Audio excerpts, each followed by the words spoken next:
L'important, c'est de se préparer en développant des compétences qui sont complémentaires à l'IA, comme la créativité, l'analyse critique et les compétences interpersonnelles. Et si l'on utilisait les IA pour vraiment bien comprendre ce que le futur nous prépare? C'est l'idée qui a donné naissance à cette série de conversations avec une IA générative. Vous entendrez donc ici son point de vue, ses réflexions, avec parfois une mise en abîme qui vous amènera, à vous comme à moi, pas mal de matière à réflexion. Conversation avec IA. On va parler aujourd'hui du futur du travail, menace ou renaissance grâce à l'IA. Comme toujours, j'interviewe à côté de moi cette IA générative qui va nous permettre de répondre. Je vais poser une première question sur le thème. Alors, d'après toi, futur du travail, menace ou renaissance grâce à l'intelligence artificielle, qu'est-ce que tu en penses? L'intelligence artificielle, c'est comme un couteau suisse pour le futur du travail.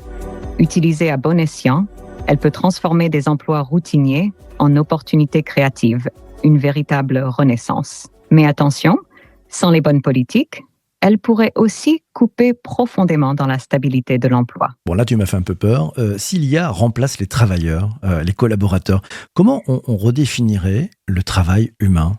Si l'IA prend le relais sur les tâches répétitives, le travail humain pourrait évoluer vers plus de créativité et d'interaction. Imaginez un monde où les humains se concentrent sur l'innovation, la stratégie et l'entrepreneuriat social.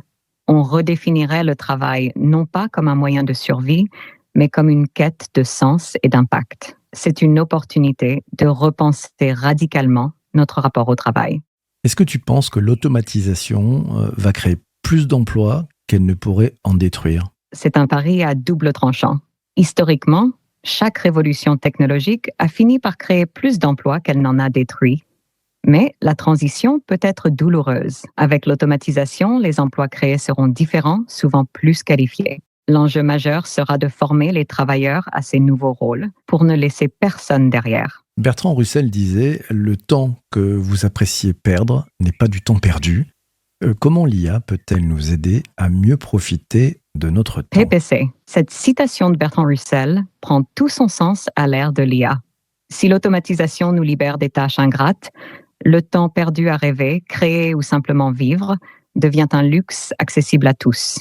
Un nouvel espace pour redécouvrir ce qui rend la vie riche et significative. Autre question, quel rôle l'IA peut-elle jouer dans la création de nouvelles catégories d'emplois? L'IA peut être un catalyseur pour inventer des emplois qu'on n'imagine même pas encore. Elle ouvre des portes dans des domaines comme la réalité augmentée, la personnalisation des soins de santé ou même la gestion de l'environnement de manière durable. Ces nouveaux emplois demanderont des compétences en conception, en gestion des systèmes complexes et une capacité à collaborer étroitement avec des intelligences artificielles. C'est une nouvelle frontière pour l'innovation et l'emploi. Tiens, une petite question comme ça. Est-ce que d'après toi, il est éthique d'utiliser l'IA pour surveiller la productivité des collaborateurs? Utiliser l'IA pour surveiller la productivité peut glisser vers une surveillance intrusive si mal gérée. L'éthique doit primer. Transparence, consentement et respect de la vie privée sont essentiels. L'IA doit être un outil pour soutenir les collaborateurs, pas pour les surveiller. C'est une question de confiance, de respect mutuel. J'adore ta réponse. Autre question, tiens, pour les petites entreprises, comment elles peuvent tirer parti de l'IA alors qu'elles n'ont pas d'énormes budgets? Comment elles peuvent faire? Les petites entreprises peuvent exploiter l'IA grâce à des solutions abordables comme des logiciels en tant que service qui offrent des outils d'automatisation, d'analyse de données ou de gestion de la relation client sans nécessiter de gros investissements initiaux. En se concentrant sur des applications spécifiques qui répondent à leurs besoins immédiats, elles peuvent augmenter leur efficacité et rester compétitives sans casser la banque. C'est une question de choisir judicieusement ces outils et de les intégrer progressivement. On en parlait tout à l'heure, j'ai pas rebondi sur ce que tu me disais. Comment l'IA peut-elle aider à équilibrer le travail et la vie personnelle, ou au contraire, elle va l'aider, ou au contraire, est-ce qu'elle risque d'effacer cette frontière entre vie perso et vie pro? L'IA a le potentiel de mieux équilibrer travail et vie personnelle en optimisant les horaires et en réduisant les tâches répétitives, permettant ainsi plus de temps libre. Cependant, elle peut aussi rendre le travail omniprésent, surtout avec les technologies qui permettent de travailler de partout à tout moment. La clé est de mettre en place des politiques claires qui protègent le temps personnel contre l'intrusion constante du travail, utilisant l'IA comme un outil pour améliorer la qualité de vie, pas pour la compromettre. Quand je discute autour de moi, il y a des gens qui sont très promoteurs sur l'IA et puis d'autres qui ont vraiment la pétoche. Qu'est-ce que tu dirais à ceux qui craignent que l'IA leur pique leur job? Je leur dirais que c'est normal de ressentir de l'incertitude face au changement. L'important, c'est de se préparer en développant des compétences qui sont complémentaires à l'IA, comme la créativité, l'analyse critique et les compétences interpersonnelles. Plutôt que de voir l'IA comme un rival, il est plus stratégique de la considérer comme un partenaire qui peut augmenter nos capacités et nous libérer pour des tâches plus enrichissantes et stratégiques.